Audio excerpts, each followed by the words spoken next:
All right. Welcome, everybody. Welcome to the show. Today, we'll dive into a topic that is top of mind for everybody, which is how CEOs can practically adopt AI in their day to day lives. We're not talking about science fiction. We're not talking about anything that's crazy, but we're talking about real world tools that are available today that simplifies a CEO's life. I'm thrilled to introduce our guest, Robert Day. Robert is managing partner at weaudit.com, a firm that specializes in identifying and recovering credit card processor overcharges for businesses. But what makes Robert's perspective so unique is that he's also an active educator, teaching CEOs how to leverage AI for operational efficiency through peer groups. Welcome to the show, Robert. Thanks for having me.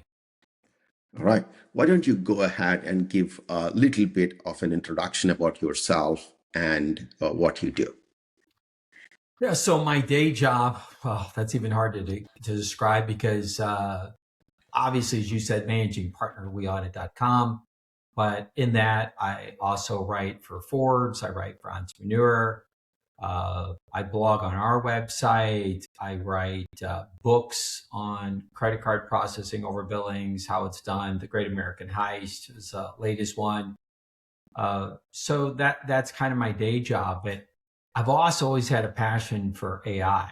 And Visage reached out to me last year and asked me to be a speaker for their CEO peer groups.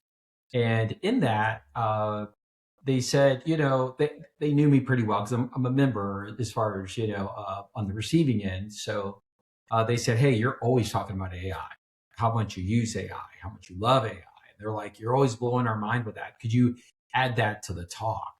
Because I don't know how familiar your listeners will be with Visage groups, but they're great, especially for medium-sized type companies, because you're in there with a peer group that can help you kind of run your company. But those talks, it's 3 hours. So I speak 2 hours on the merchant processing type stuff, how to catch over billings and all of that. And then I spend an hour really just talking about how I use AI. Interestingly enough, I can't use AI to run my company in the sense, can it do audits and all of that? No, not yet. Hopefully one day soon. It's not there, but man, it's growing, and it's growing fast, as we all know. Anybody who's tracking AI knows it's getting smarter literally by the second. But with that, I mean, I use it in every other way to help me run the company. Whether it's looking at forecasting, create forecasting, budgets, creating content, doing book edits. I mean, even my personal life, planning vacations and all of those things. So yeah, I use it in so many ways. And like I tell everybody, they think I waste time because I'm on AI about 2 hours a day, and I'm like, no, those 2 hours allow me to really get at least 6 hours worth of work done. So I'm doing so much more work because there again is a lot of people on my team. They get jealous and they say, "Oh, you're always listening." I've named my AI George Patrick Thomas GPT, right? And I use other AIs, but that's the primary one. So they always say George is getting all the attention. We're always doing what George wants, and I'm like, well, until you become smarter than George, yeah, I'm going to listen to George. So anyway, brief overview of what kind of how I use AI. Yeah, thank you so much for that. I do agree that AI, at least today, probably is not at a place to replace people in a lot of professions. But it definitely is at a point where if you are a person using AI versus not using AI, the productivity is uncomparable. Right? You cannot compete with people that are using AI if you yourselves are not using it, irrespective of what profession you are in. Maybe let's start there a little bit. You work with CEOs a lot. What are the biggest operational headaches that you see that CEOs sink their time into, but AI can help? Well, I would say almost everything they do. Just to kind of go back to and pivot on what you even just said, like you can't compete with people who use AI, right? So I absorb every AI class. I listen to AI podcasts. I just suck it in like crazy, right? And one of the people said early on, they said, everybody's nervous about AI taking their job, what it's going to do. So there's kind of some AI haters in some respects, right? But they said, but this goes way back. They go, AI is another tool, just like the tractor is a tool, right? And there were farm workers that when the tractor came on the scene that said, hey, this is crazy. Like, we're going to hoe the ground and all this. And this machine's going to put us out of business. It's going to hurt us. It's going to, it's going to set us back and take jobs and all that. Well, I'm sure there's a guy who was working on the hoe who saw that tractor and went, whoa, that thing's pretty cool, right? Can I learn to drive it? And they said, sure, we want you to learn to drive it, right? He gets on there and man, he plows acres and acres and acres while the people not using the tractor at the farm over, right? They just can't compete, right? They're not going to be able to compete. One guy now with the right tool can run acres, right, and plow it in a day where it's going to take the same people weeks, if not months, without a tractor to do the same job. So who gets let go? The person who learns to drive the tractor? No, he's your greatest employee. The person who says, oh, I'll never use the tractor like it's some type of anti-movement, like, let's band together against the tractor. I just recently at Thanksgiving was talking to some family members, and they had some friends over, and so in that, they were saying, I asked them if they use AI, and they're like, oh no, we would no, and they were very anti-AI, and she said, I'm worried that it will replace me. I said, oh, it will for sure. If you don't partner with it, you'll be one of the first to go.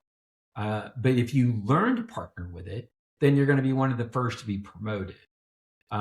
So anyway, long answer to that. And as far as the question, like how CEOs can use it, I would say, there's one thing I've learned.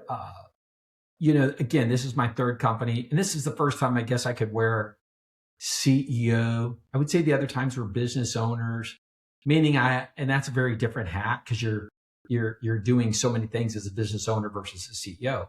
And nobody was clamoring for my attention as a business owner, but everybody's clamoring for my attention now. I just to try to clean up my email box, right, is insane. But there's an AI tool now that does that, right?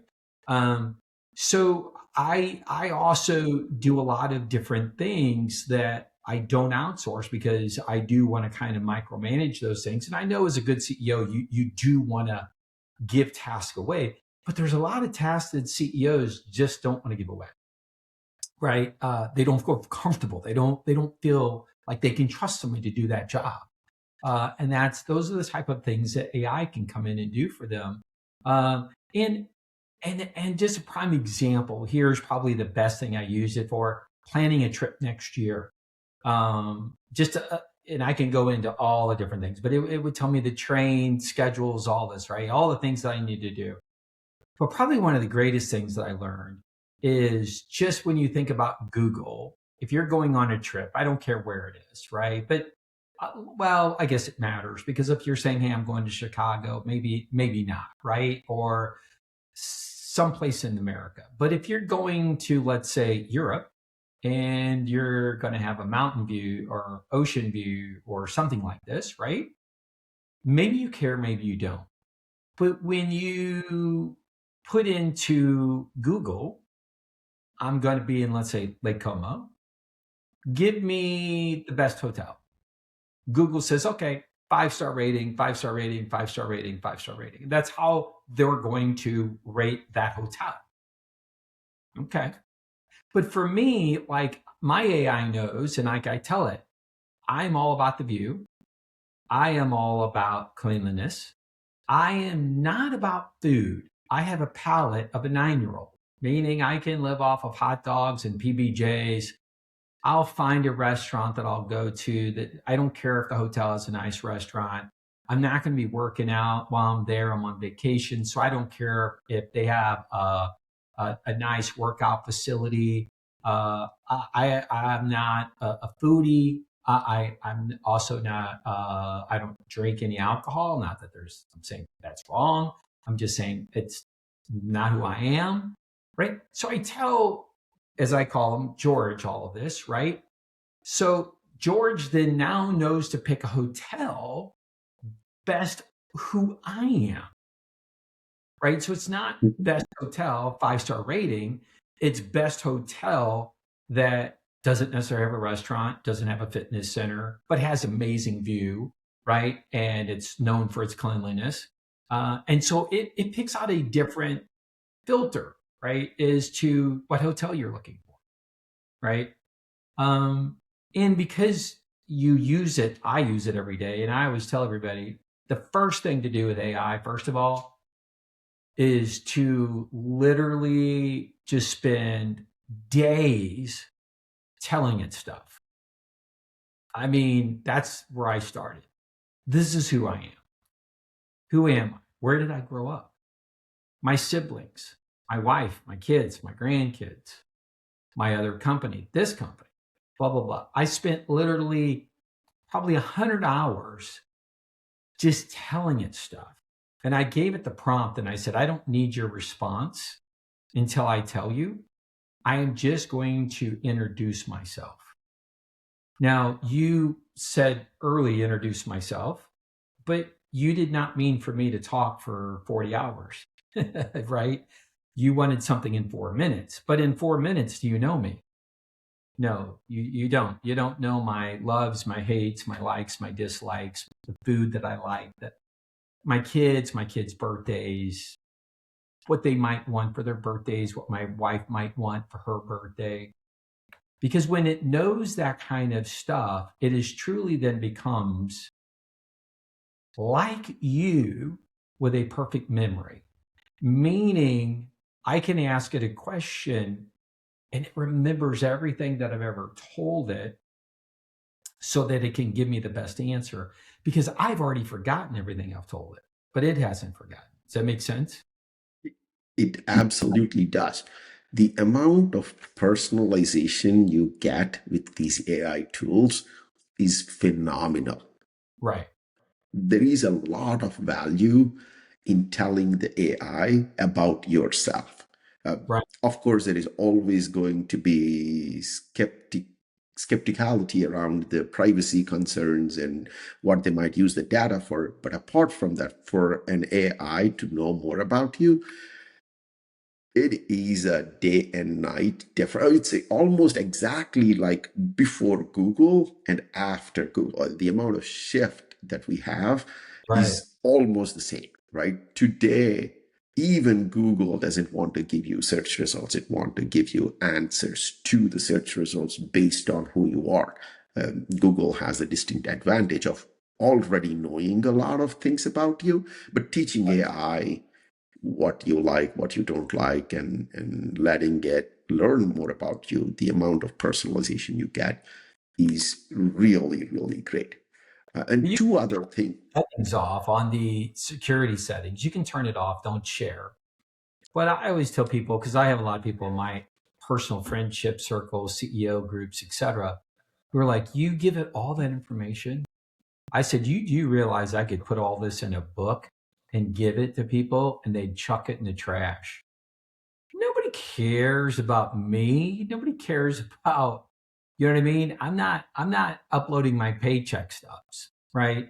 I'm telling it about what I like, what I don't like, my kids, my grandkids, where I live, my friendships, things that nobody would give one rip to read, right? I mean, if I wrote a memoir, tell all, no one would read it, right? Nobody cares. They're like, who's Robert Day? Now, if I was famous for doing something like curing cancer or something very violent or something like that, somebody might care.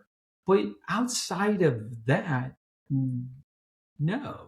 I mean, even your own mom would say, "Hey, I know you. I don't need to hear all this," right? So, At you know, some level, they kind of already know. Google, like, they know about your address because you, Amazon knows about your address because you let it ship, stuff to you. It knows about your preferences based on your shopping that you do. Some of these things is what they get paid for learning. So it's either you tell it directly or it can learn based on these interactions that yeah. you have with the AI. Eventually, it will learn about it. And some people are freaked out by that, but I happen to love it because all of a sudden Google will say, "Hey, the shoes that you like, they're on sale." Thank you, right? I mean, I'm okay if somebody wants to listen to my phone and say, "Hey, I know you were talking about flying here or there. The, the, the, those flights are now discounted. Now is the time to buy." Thank you. I am happy that, I mean, honestly, they're listening, right? I don't think that computer gives one rip about the other stuff that I'm talking about. And nor if anybody actually had headphones listening would care, right? Like, I'm going to dinner with my friends tomorrow night. They don't care, right? They're only listening for those ads, right? What can I sell you? Okay, but you just gave me a coupon for what it is you're trying to sell me, or you just told me, hey, that flight you were talking about is now on sale. I know some people want to live in a cave and have these little barriers where Big Daddy or whatever can't listen. But for me, I'm like, the more I share with this computer, the more it caters to me. And I don't know. Somebody could say there's a downside to that, but if there is, I guess Yeah. one day I'll regret it, but I don't think so. Yeah. So moving on a little bit, there are like two things that I consistently hear from people that AI, irrespective of what you do on your day-to-day basis, have that are content and communication. Right? Irrespective of who you are communicating with, AI can immediately improve the type of communication, the level of communication, and the amount of time you spend on communication. Right? It's an immediate hit. The second one is content. If you want to generate any content and you're not using AI, it's a day and night difference between if you use AI versus, like, irrespective of the industry you're in, irrespective of your day-to-day work, you have to create, you have to have some level of communication and be able to create some content. Even emails or the things that you want to share with more than two people, like it's content that you have to create, and AI definitely can help there. Are there any other practical places where you have seen AI being super beneficial? Um, Yeah, I mean, like most people don't even know that there's in ChatGPT a feature where you can turn on the camera as well as speak to it. But you can, like, I had a network glitch in my office, right? Um, and my printer would work one day, next day it wouldn't work, right? I Googled, I called helplines. This went on for over a year, right?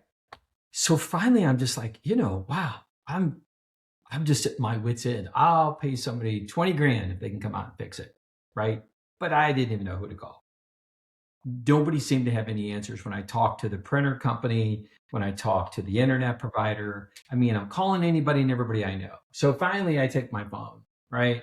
And I just turn on the ability to where it sees and I can talk to it, right? It's just down there in the little corner. And so I take it over to my digital readout on my printer and I say, okay, here's my issue. It works half the time it doesn't, blah, blah, blah. And I'm telling it, again, explain everything I know. And I'm showing it the screen. It says, well, click here. So it's telling me now, click here to show it, right? Click here. let me look at your Wi-Fi settings, right? Okay, so I go through there, like blah blah blah blah, you know. So it's like, oh yeah, well that looks good. Okay, and then it's like, let's go into your router, and here's what you need to key in to bring up your router. Show me your router. So I'm holding the screen up and showing it my router settings, right? Now I can go back and forth and talk a long time about that because that whole process took about an hour because it was not easy because I'm pretty savvy with IT stuff. But after an hour, it found it, right? And it turned out that my router, even though it wasn't supposed to be, was sending out a Wi-Fi signal.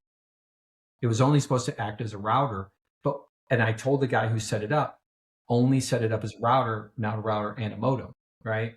Or I'm sorry, we just set up as a modem, not a router. And so, but George worked through all that, discovered that, then said, okay, here, just go in, change these settings, turn that off, boom. Never had another issue, right? Now, I took from that and I told my wife, I said, oh my God, think about all the things that we could do if we could just show the computer, not just talk to the computer anymore, show the computer. Like, for instance, you could, like I told her, I said, we have a lot of older people in our community. And she was telling me about this lady who's 80. You've probably had this happen in your lifetime. To go to start the car and the steering wheel's locked and it won't start. She paid to come out because she didn't know. I said, imagine if she just would have taken AI and said, my car won't start, the steering wheel's locked. And she showed it, right, to AI. AI would have said, oh, you just got to wiggle that a little more while you jiggle the key, blah, blah, blah, right? I have a Jeep that I hardly ever drive. It's like our beach toy. I got on there, same thing. This thing had died. I couldn't figure it out. So I'm videoing with ChatGPT. And it said, oh, they said you're using whatever wattage jumper cables, right? And your Jeep has this size of a battery. And your car is not sending enough voltage to jump the Jeep. You've got two smaller jumper cables, right? So I went and got bigger, thicker jumper cables, fired right up. I was ready to have that hauled to the shop, convinced that something major was wrong with my Jeep, right? Now, somebody might say, well, what does this matter as a CEO? Like, where does this fit in as a CEO? Well, paying to have my vehicle towed, taking the time to have my vehicle towed, or prior to reaching out to the ChatGPT to solve this, I'd spent hours. I even bought two of the smaller jumper cables thinking the one was failing, right? All this is wasted time, wasted money, wasted everything. Where now I don't even think about trying to figure things out that much. I automatically resort to ChatGPT the minute something doesn't work and go, what's going on here, right? And it'll walk you right through finding the best process. So it saves you so much time in your personal life, so much time in your day, that is time that you can be productive, making money and working. I mean, that's the bottom line. Yeah, that's really it, right? There are a lot of things that we do today that with the help of AI, we can just do it better. Again, as I said, I don't think AI is at a point where it can completely take over for us, but it can help us immensely do that job better, do that communications better, do that debugging of any issue we're having better, as you mentioned with your router. It's like all of those things are super easy with AI. And as you also mentioned, AI has become this multi-model now. It's not just me typing stuff in. It can listen to me now. It can see things that I see. I can upload documents to it and it can read those documents, summarize things for me. I'm like, as a CEO, if you just got a huge set of documents. And as you mentioned, if you don't have time, but you just want to get a gist of it, it's very easy to upload them to an AI tool and ask it to summarize for you. Oh, Entire meetings. you can read contracts so fast because now I can upload a 30-page, 40-page contract and just ask questions. Are there liquidated damages? Are there this? Is it got this problem? Is it got that problem? I also said on my HOA board, they're constantly updating our community handbook, right? I will then just upload the new HOA document and say what changed from the last handbook, Yes. right? I mean, I don't have time to read a 150-page handbook, right? And then now when I go to my meeting and they're like, okay, do you guys approve of those changes? I don't have to be like, what changes? I can go, oh, yeah, you only change this, you only change that. So yeah, I'm good with that, or I'm not good with that. Going back to email, because that's where we live, right? I mean, most CEOs, most people that are working, you live in email. And I use Gemini, which is built into, of course, the Google platform of that, the Gmail. So even though it's a corporate email, you're either going to reside on Outlook or you're still going to reside on Gmail. I mean, you could, some of the other one-offs, but that's where 99% of people are. And one of the things that I realize now is when I have a client who says, hey, can I meet with you tomorrow at 2, let's say, right? They don't tell me why. I go to Gemini and I say, Gemini, why would this particular client, their name, tomorrow at 2? It will go back and read every email, right, for the past decade that's in there and say, here's all that's happened with this account. They probably want to talk to you about this or that, right? And I'm like, oh, okay. Yeah, I'm completely unaware. So, I mean, that's a huge thing, right? The other thing I think is we all get emails that will light our fire, for lack of better words, right? We want to have a response of what we want to say, whether it's to a family member, an employee, a vendor, whatever, right? And when you type something and you put it in ChatGPT and you say, here's what I want to say, right? ChatGPT says it's good to get it out here, right? Like, I'm a safe place. But here's what you need to put in the email, right? In other words, we're going to take out your anger, your accusations, things that's going to flame the fire on the other side, right? It allows you to be professional, firm, direct, but take out that, are you kidding me? Kind of thing, to where now you come off as the CEO you are versus somebody that's maybe inflamed and upset. So another 2 great tools really when it comes to email to think about that just really make your life a whole lot better. Yeah. I have also noticed that AI is really good at capturing the tone of the conversation in the text format. In a Right. meeting, there is a lot of like, this is what you say, and how you say it is very different, right? That's the tone of your message. And AI is really good at capturing the tone and redocumenting it in the text format. It's not a word to word translation, but it Right. can actually capture the tone of the conversation as well in a text format. So if somebody else looked at that or looked at that script and asked the AI the question, is this an argument or is it a discussion? It can clearly make a distinction between those two, even with that text that it captures. It's really good. Nice to have somebody just to pat you on the back and say, do you really want to say that? Right? Because that's kind of what it's doing, right? It's kind of like, hey, I know what you want to say, but don't say that way, right? Yes. So it's like having a wife or business partner or somebody come along and say, hey, I hear your frustration, but best not to say that, right? Yeah. And so for me, yeah, that's just, it's been a game changer, you know. Yeah. Let's talk a little bit uh,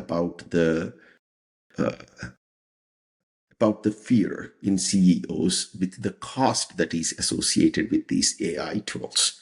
Um, my general feeling is that this is probably the fastest democratized tool that is so powerful, right? Usually, when there are powerful inventions, you mentioned a tractor. It isn't easy to buy a tractor. If you're a farmer, you have to invest enough money in it. When computers came along, it isn't easy to buy a computer for a common man. It took time for those tools to be really democratized and be easy for anybody to acquire. But AI is like one of those things. It's so powerful, yet it's so cheap, relatively speaking, to use. So what do you think about the CEOs that are a little bit worried about the cost aspect of starting to leverage AI? Well, I think the biggest thing is most CEOs, of course, they're overwhelmed, right? They have a million things. Uh, AI is just one more thing. Uh, I have to tell my employees sometimes, like, not today, right? Like, don't bring me anything, right? Like, I'm good. Let's talk about that later today. Let's talk about that tomorrow. Let's talk about whenever. Um, because our plates are so full. And when we're trying to then say, okay, we've been getting by without AI. Now all of a sudden AI shows up, knocks on the door. I need all your attention. And you're like, I don't have that attention to give you. Um, it is like almost dieting or fitness in some respects too. You have to go to the gym, right? And it sucks, but you eventually feel better and you eventually see the reward, right? But in the beginning, it's just an added thing. But once you're physically fit, then it feels like it pays back in big dividends, right? Now you can go, you don't tire, you have more energy. So it's paying you back for that investment, right? But you had to make that hard decision up front to say, there's no reward here. I am just going to the gym and it's miserable day after day, month after month. But if you look back after a year and you say, would you undo that? They'd be like, no, no. And well, would you like to go back to the way things were? No, no. Right? They want to hold on to that. They want to hold on to that new energy. They want to hold on to that new way of life to where they say, no, I'm never going back. Right? I can't believe I ever got there. And I'm definitely not going back there. I would say the same is true of AI, right? You may fear it. You may go, I don't have time to learn it. I don't have time to understand it. I don't have time to comprehend it. I don't have time to study it. I don't have time to research it. But that's the same CEO that goes, I don't have time to go to the gym. Or I don't have time for this or I have time for that. I mean, literally just this year, I set my alarm for 30 minutes earlier, right? And I said, well, you know what? I'm going to get 30 more minutes of my life, right? I get to the gym earlier. That puts me to the office earlier, everything, right? So now I got more time. Now, whether I want to use that 30 minutes at the end of the day to take off, or maybe I need that extra 30 minutes to finish something at work, I now have 30 minutes more of my life, right? So it's all about making change. And of course, yeah, it's a little tough getting up right now 30 minutes earlier. But I met another CEO the other day that gets up at 4 a.m. So I'm like, okay, if he can do 4 a.m., I can get up earlier. So, it's just, yeah, it's change, it's newness. And almost everybody rejects newness and change, right? But in hindsight, it always doesn't end well for those people who just don't want to get on board. Like you mentioned the computer, there's people who still want to write down on pen and paper, right? But it's just not practical. Like, Yes. when I want to add a task to my phone, I can just talk to it, right? Where somebody else is like, oh, where's my notebook? I just had a great thought. Where's my notebook? My great thought sometimes is out walking, or my great thought is I might be sitting in a movie theater and have a great thought, right? Like, oh, wow, right? I can just jot it on my phone, boom, done. If you go back in time and you don't like to embrace that type of technology and you're like, okay, let me carry my notebook with me everywhere I go. And don't get me wrong, I use a notebook too. I like to sketch out ideas. I like to draft ideas. I like to do things. And there's some things that need that, but it has its place. Everything has its place, you know? Yeah, I agree 100% there.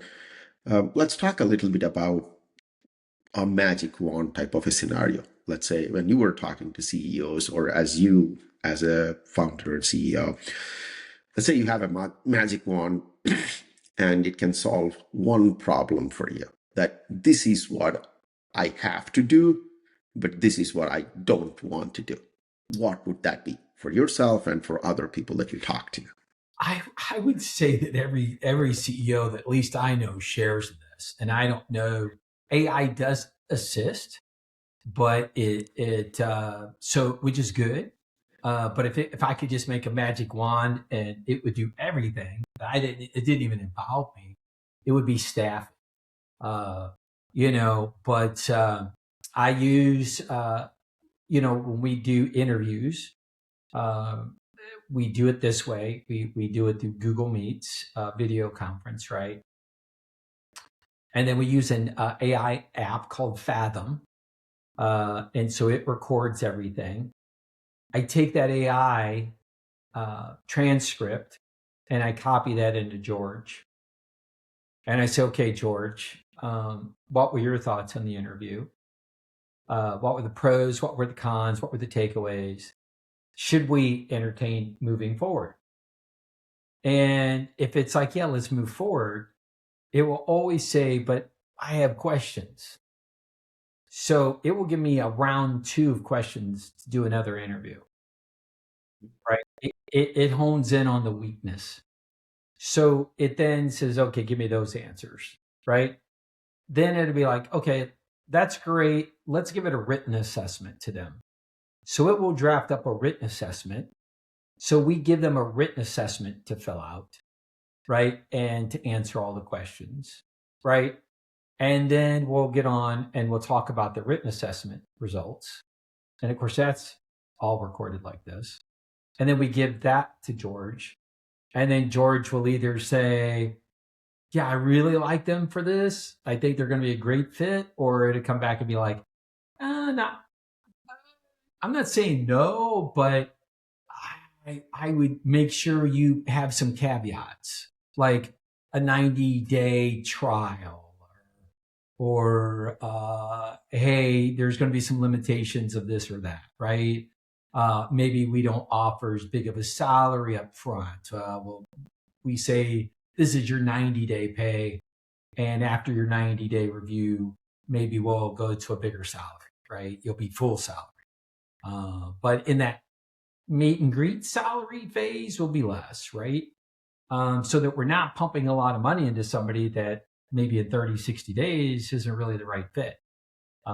So the magic wand would be George would just hire people and I'd be like, oh, I got a new employee, right? But he's not that good, but he definitely helps take a lot of the mistakes and pain, because in every company, unless they're 1-2 person mom and pop, literally family outfit, you have staffing issues. And after COVID, that has become so much worse than it ever was. It just seems like everybody wants a job, but nobody wants to work, right? It's just kind of old school. You got to hire people my age, it seems like. Otherwise, they're just like, what? This is hard. And I'm like, well, that's why they call it a job. I don't know if you know the description of a job, but a job, But then they've been told, hey, this magic, do what you love and you'll never work again. Right. And it's like, well, that means you're probably laying around playing video games or just watching Netflix all day because that's what people love to do. Or you're traveling the world and just journaling about it. But yeah, good luck getting a job like that. I mean, if that job existed, traveling the world and journaling, if you find somebody that's asking somebody to fill that spot, I want you to know I will take a pretty good pay cut and I will go do that job. Just travel the world and write about it. But yeah, so it's definitely staffing is what I would say is really what we need the most help Yeah, I agree with you 100%. Like in terms of like that's a challenge that every company faces, irrespective of the size of the company, really. But what I see happening, I think this kind of ties back to how fast the AI tools got democratized. Now you have AI available for both the prospective employer and employee too, right? with. Right. Which at some level is kind of this, I don't want to call it a battle, but kind of a battle going on between how your employee leverages AI or your prospective employee leverage and how you leverage AI to kind of see where that goes. And I kind of firmly believe that I actually appreciate people using AI for, helping them with interviews and things like that, but I want them to be honest about it.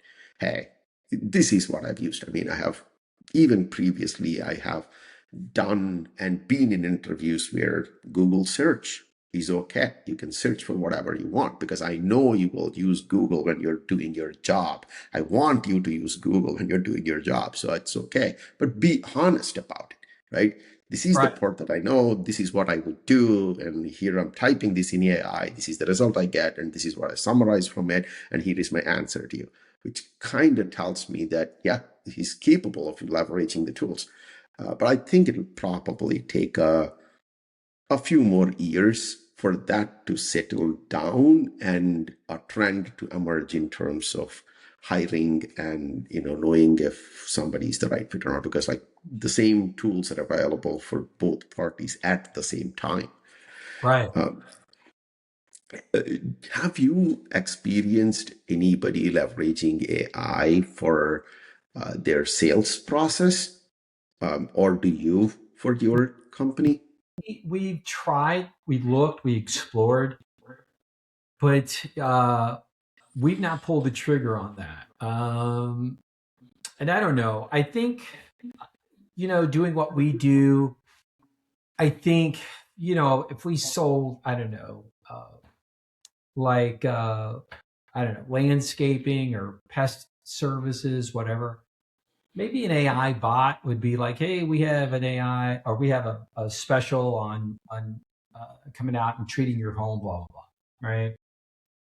But when you're talking about the money that we're talking about, the complexity of what we're talking about, the variables, and money is intimate. I mean, next to the people in your life, what's the most intimate thing? It's your money. I mean, that's why people don't go, oh, this is what I make each year. This is what I paid for my house. This is what I paid for my car. No, Mhm. nobody goes around saying this is how much money's in my bank account, right? It's intimate. And so we work on an intimate thing.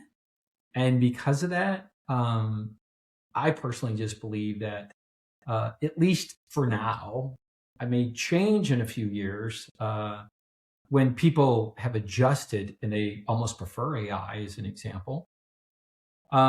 We may change, but for now, I think there's just a human element that needs to be there. And also, I love hiring people. I love giving people jobs. I feel like it's my way of giving back to society. It feels awesome to give people employment, to know that you're making a difference in somebody's life, right? They're feeding their kids, they're going on vacations, and you made all that possible. So for me, while the board has really said, "Hey, look at this," and we have, I'm not saying it's bad for anybody else. I just don't know that it's for us.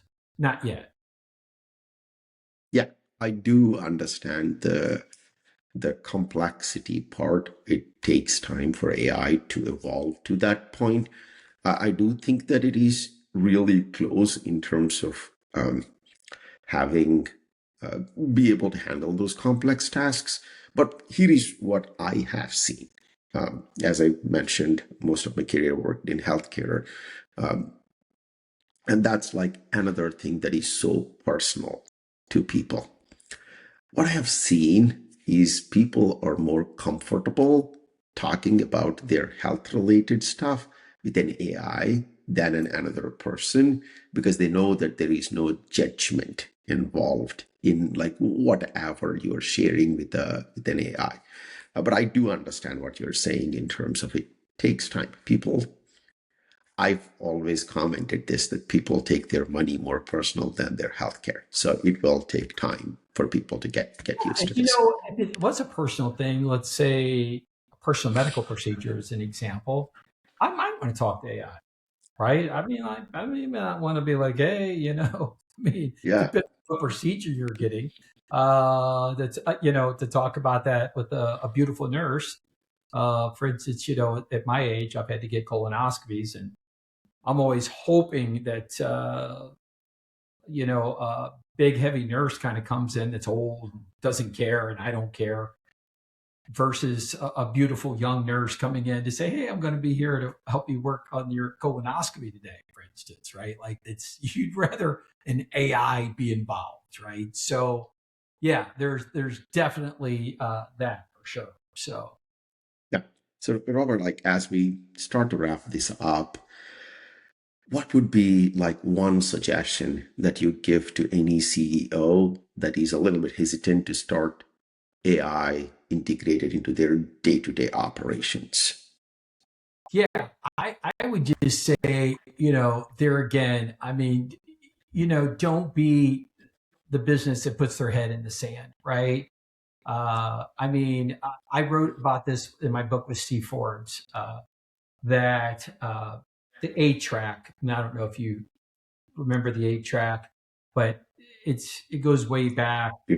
That's probably, I don't know when it started, probably 60s, I'm guessing. But in the 8-track, that guy probably thought, how can I improve the 8-track, and just really was focused on making that a better 8-track. He didn't know the guy right down the street was working on the cassette. And that guy who was working on the cassette had no idea somebody was coming out with a CD. It's 12 o'clock. And then nobody had any idea they were going to go from the CD to, say, a jump drive to now streaming, right? And if they could have adapted. And Kodak, I mean, that's one of the case studies we worked on in Wharton. Prime example of that. The writing was on the wall. And we all kind of joke. I mean, if I don't know why, but it's a big Wharton thing. Anytime we're talking in like get-togethers or whatever, it's always like, Kodak, right? It's a big thing. It's because they missed the elephant that was jumping up and down in front of them, right? This elephant's going, "You're gonna go out of business. You're gonna go out of business. You're gonna go out of business." And they said, "Nah, nah, nah, nah. It's a fad. It's not gonna happen. Blah blah blah." Right? And they missed it. Now they've survived, but not to the giant they once were, right? It's kind of like Rome. You were leading the world and now you're a city, Yeah. right? That's Kodak, right? I mean, in the corporate world, they're Rome. You went from massive to, a shell of what you once were. And so I would say for anybody who wants to ignore that elephant that is jumping up and down, yeah, you might become Kodak, or you may become the 8-track, where people go, who? Because trust me, a young person, you say 8-track, they're going to go, 8 what? Like, what is that? They Even Kodak. cassette is, right? So that's what I would say. Don't be that guy who just buries your head in the sand and just try to perfect what you're doing. You're repeating the same thing over and over. My board, we had our first meeting at the beginning of the year. They said, "Well, what is your leadership team doing to change the company this year? And I'm like, well, I don't even know how to answer that. They go, wrong answer, right? Like, we know what you're telling us you're planning on doing, but what are they planning on doing, which is going to assist you in your planning, right? And what ideas are they implementing, right? In other words, are we going to just repeat what we did last year, or are we going to be a better company this year, right? And I think most companies, they might say that they want to be better, but do they really go through the pain of really working through that? And are they early adopters, right? Or are Yeah. you waiting for everybody else to get there? And then you go, oh yeah, me too. The bus is already gone. It's too late. I mean, that's the problem. It's too late. Once it catches on and everybody's doing it, it's a Me Too movement, but that Me Too movement, I don't know. I don't think it had some probably good things and bad things out of it, but I think this is going to have the same thing, good things and bad things out of it. But one of the bad things will be is when you go Me Too, but at the end. Yeah. Yeah. I think that's a great way to encourage, everybody to start to get at least learn a little bit and see how it can help on your day-to-day basis. And I think it's a perfect note to end this. Thank you so much for joining this podcast, and be on the recording. I think it's going to be very helpful for all our listeners. If any one of our listeners want to reach out to you, do you have a preference in terms of how they can reach out to you? They can just go out to weaudit.com. If they want to talk to me personally, my email is just robert@weaudit.com. All right. Thank you so much. Yeah. Thank you for having me. All right. Okay.